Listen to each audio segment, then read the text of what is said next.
One of you had a wonderful idea, and that is that I should recommend a classic for every month. I'm going to take it a step further because I'm going to recommend books for beginners and books for a more advanced reader, not necessarily in how you identify as a reader overall, but how far you are in your classics journey. So most of these books are based on the season, but I've also added some random books in there that I think you should read if you want to read a year of classics. So basically this recommendation video is for everyone, whether you are new to classics or whether you want to find more challenging classics or classics maybe you've not seen a lot on BookTube. If you're somewhere in between, just pick whatever book speaks to you most. Of course, we're going to start in January, and the book for the beginners I would recommend for January is Moomins in Midwinter by Tove Jansson. Moomins may sound familiar to you, and that's because it's also an animation show from back in the day. Tove Jansson is Finnish, but she wrote in Swedish. I don't think it really matters where you start in the series, but I think this one is perfect for January. There's a lot of snow, there's a lot of creatures that are fantasy creatures. There are some humans in here as well, but it's mostly fantasy creatures that try to find a place to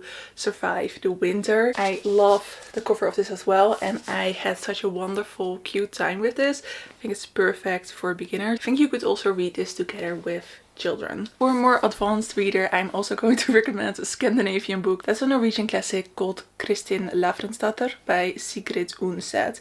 This is also part of a series. The first book is a coming of age of Kristin, who lives in 14th century Norway. I just finished this book actually, so it's still quite fresh in my mind. I really enjoyed the character of Kristin. The book felt like a Thomas Hardy novel when looking at themes of religion, love and marriage, but the writing and the setting was very different. The writing is quite unique. I cannot really pinpoint why I found it interesting. Again, I think for an advanced reader this could be interesting to look at this kind of writing. I will say do make sure that you get the newest translation, because apparently that's a big upgrade towards the older translation. Bingwing is the only one who has published the new translation.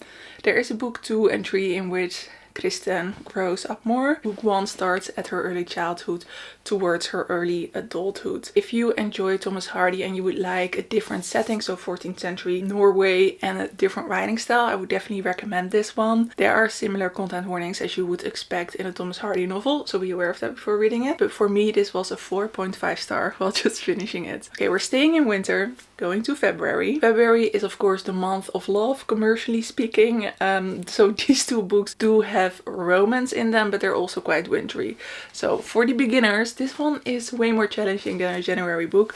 I'm going to recommend North and South by Elizabeth Gaskell. Not because the Victorian writing is specifically easy in this book, but I do think that this could be a good early Victorian novel for you. Mainly because I think a modern reader would really appreciate the themes in this book. In this book we follow our female main character who goes from the south of England to the north of England, where in this Victorian era there was a lot of industry, there was a lot of division between the people who owned the mills or factories and the workers. So that is a really big theme in this book, and I think a modern reader will really appreciate that. And there is also really interesting romance. If you've seen the miniseries of North and South, then you know what an amazing romance there is in this book. So you have interesting social themes, you have a romance and a very interesting inner life of our main character. I think a modern reader would find it quite easy to connect with the themes in this book. Again, the writing may be a bit more challenging. Every classic that is written for adults will be more challenging writing wise. February will be a great month to read this. Then a more advanced pick, I would say go for Anna Karenina by Lev Tolstoy. This is not more advanced because of the writing. I actually think the writing is relatively easy in this book. It's because it's so big, and I feel like not many people will start with this book when they start with their classic journey. Maybe you do. Writing wise it could be a good pick, but I do think that the Russian literature may be something that you would want to read later in your classics journey. I was incredibly skeptic when I started this because I didn't think I would like Tolstoy as a writer. I was proven kind of right with some other of his works, but I actually really enjoyed Anna Karenina. The thing I enjoyed most about this book is the incredible, vivid and intelligent inner lives of these characters. Plot is also very interesting, very engaging. The writing is quite easy. I switched between the Dutch translation, which is this. As you can see, I did do some annotating with this book, and the English audiobook. Sounds like a weird combination, but it worked for me. If you've been reading quite a bit of classics in the last year, but you haven't gotten to the big ones yet, I would recommend saving Anna Karenina for the winter, because there are definitely some wintry vibes in this book. In March, the spring will slowly start, and two books that I think are perfect for a transition into spring are these two. So for beginners, I would recommend Emma by Jane Austen. As with North and South, I don't necessarily think the writing is super easy, but it's very easy to connect to the fun of this book. We follow Emma, who is a matchmaker in her mind, but she does a terrible job.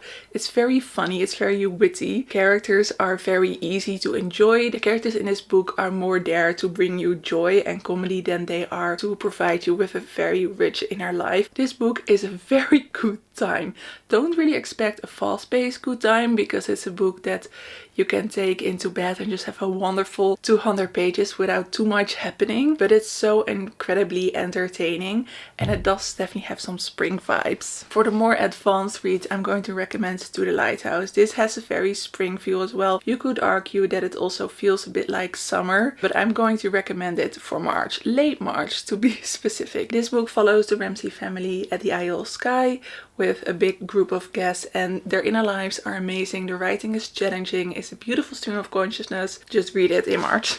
For April, I'm going to recommend Anne of Green Gables as a more beginner's book. The writing in this book is way easier than the books I mentioned previously. A lot of people say that this book is more of an autumn read, but to me it just screamed spring, because Anne Shirley, the main character of this book, is such a vibrant and imaginative character that just feels like the equivalent of what spring makes you feel when it's really started. Anne Shirley is an orphan who gets adopted by a brother and a sister in Canada in the countryside, and she makes new friends and she enjoys and discovers nature. This is an absolute must read if you're going to start with classic literature, and it's definitely one of the easier ones. A book that was quite the journey for me is Half a Lifelong Romance by Eileen Chang. Not necessarily because the writing is very difficult, but you need a lot of patience and trust to get through this book. It is an absolute roller coaster. We follow two characters who meet and they see something in each other, and we follow them through half of their lives are partly created for them by family members and necessity, and never really by their personal choices. This is definitely a very challenging book to read, but I think it's so worth it. It was one of my favorite books of the last couple of years. Having arrived in May, I'm going to recommend to you Far from the Man Crowd by Thomas Hardy for a beginner's pick. This is a very engaging, dramatic, scandalous Victorian novel. That is my favorite Thomas Hardy, and I've read quite a bit Thomas Hardy up to this point. Far from the Man Crowd is just genius. We follow a woman who inherits a farm, and her love life is an adventure. Let's just put it that way. And as Thomas Hardy does, the environment plays such a big, beautiful part in this book.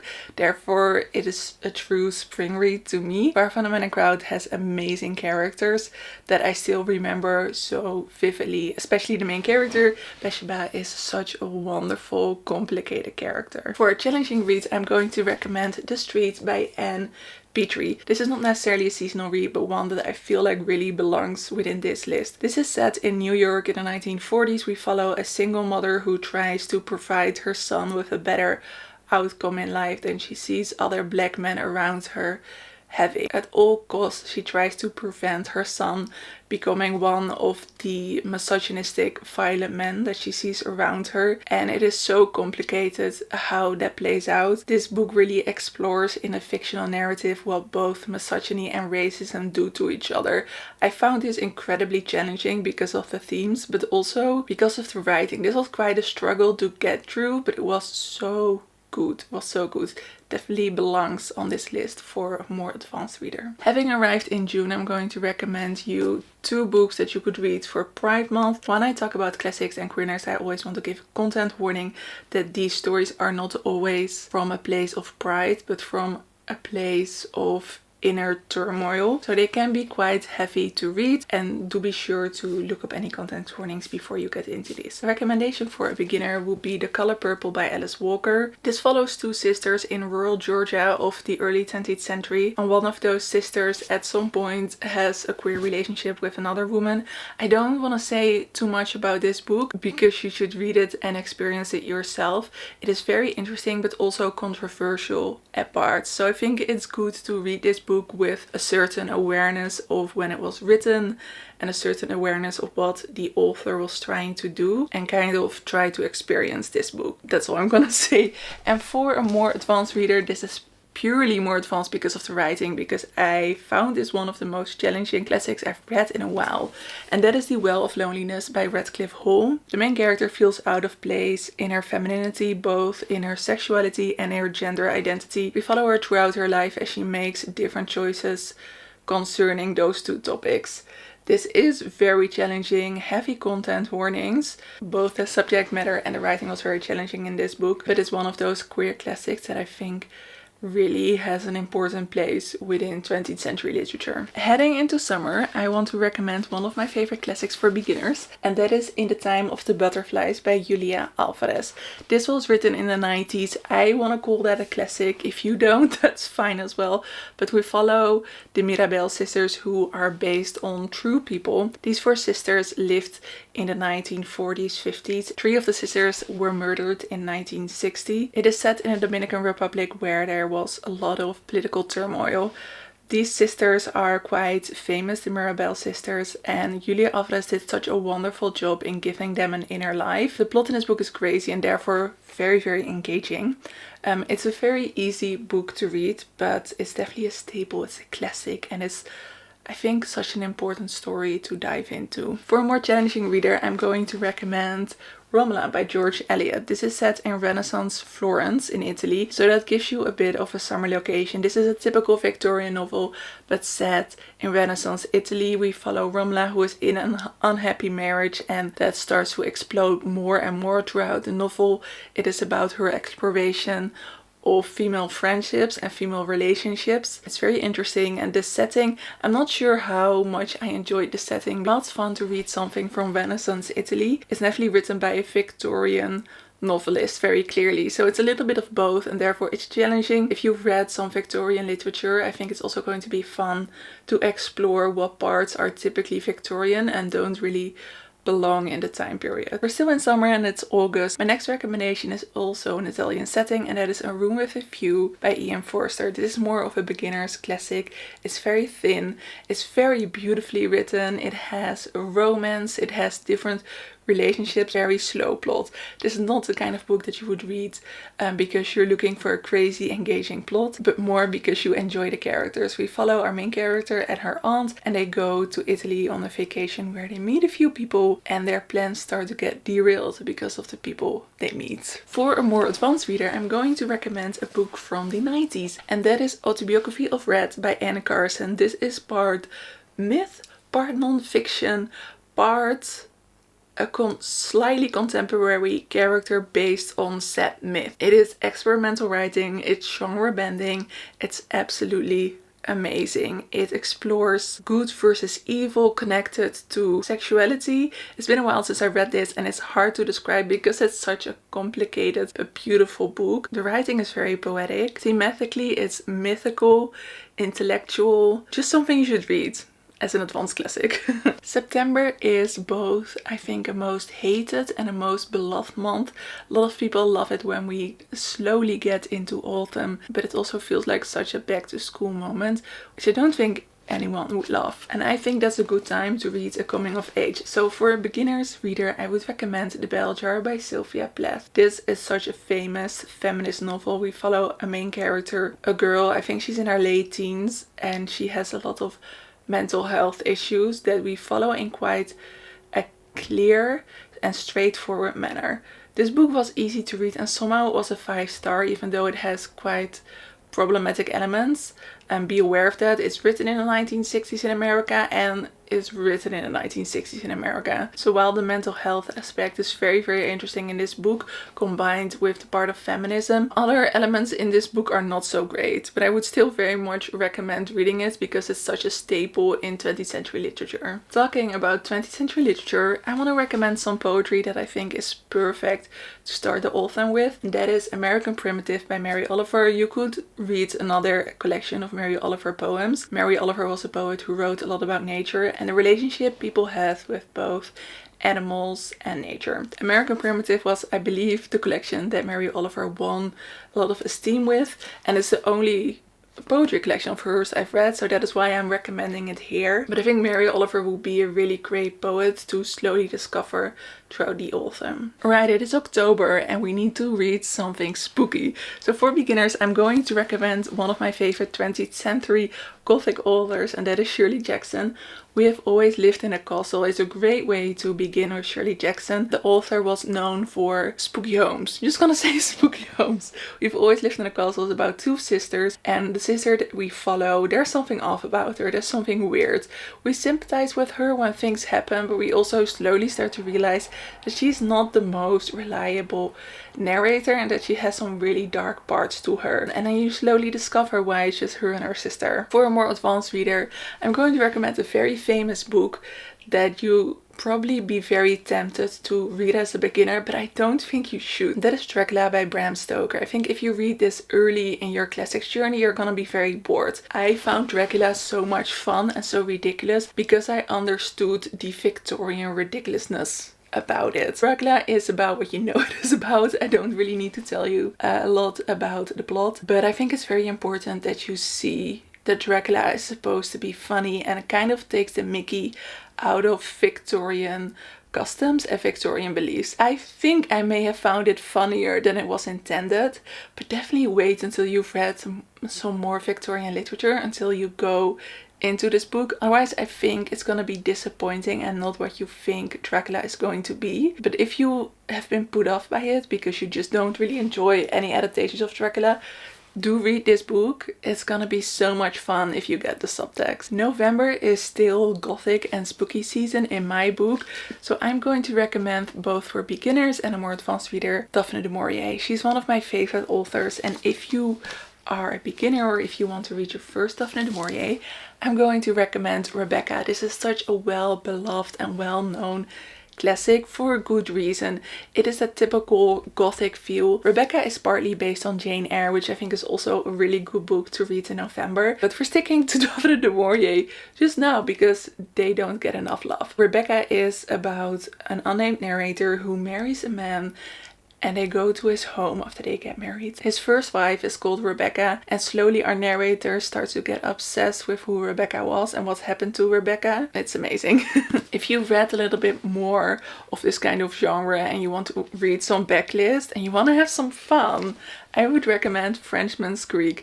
This is a historical fiction about a woman who is just so sick of what marriage is supposed to be like, and then she meets a pirate with whom she explores her inner self, her sexuality and everything that she ever dreamed of. This is the kind of book where you're not sure that what you read on the pages, well, it's actually happening. Somehow it feels like a sexual fantasy of the narrator, but then again it also feels very real. It's just so much fun. It's a pirate romance, but written in a 20th century style and with Daphne du Maurier's flair. December is of course Christmas time, and for beginners I'm going to recommend Little Women by Louisa May Alcott. Little Women, we follow four wonderful sisters and their life together with their mom during the Civil War in America. I believe is when it's set, 18 something. I have my dates in order. I feel like it's a coming of age story of all four sisters with a very different outcome.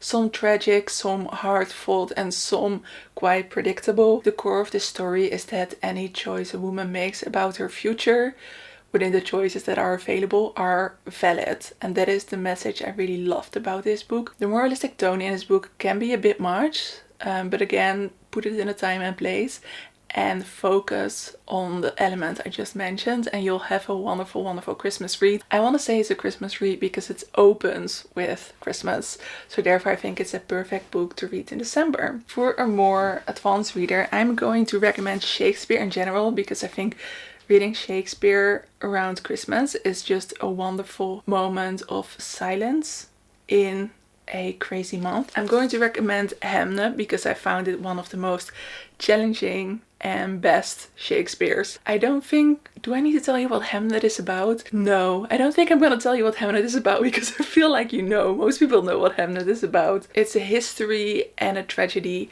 written by Shakespeare. A lot of people say it is his best work. I probably need to reread this and some of his other works and plays that I really enjoyed to be able to say if I agree. I don't think Hamnet is a great place to start with Shakespeare because it's quite challenging. But if you've read a few Shakespeares and you've not yet gotten to Hamnet, I would highly recommend it because it's so crazy beautiful and also something to have knowledge of, because so many things in our culture now, especially in literature and plays and movies, Hamnet is such an important part. These were my recommendations for a classic for every month, depending on where you are in your classics journey. I hope you have found 1 or 2 classics that you want to read. If you have, please leave me a comment down below, because I would love to know which classics speak most to you. Thank you so much for watching this video, and I hope that you have a lovely, lovely day or evening.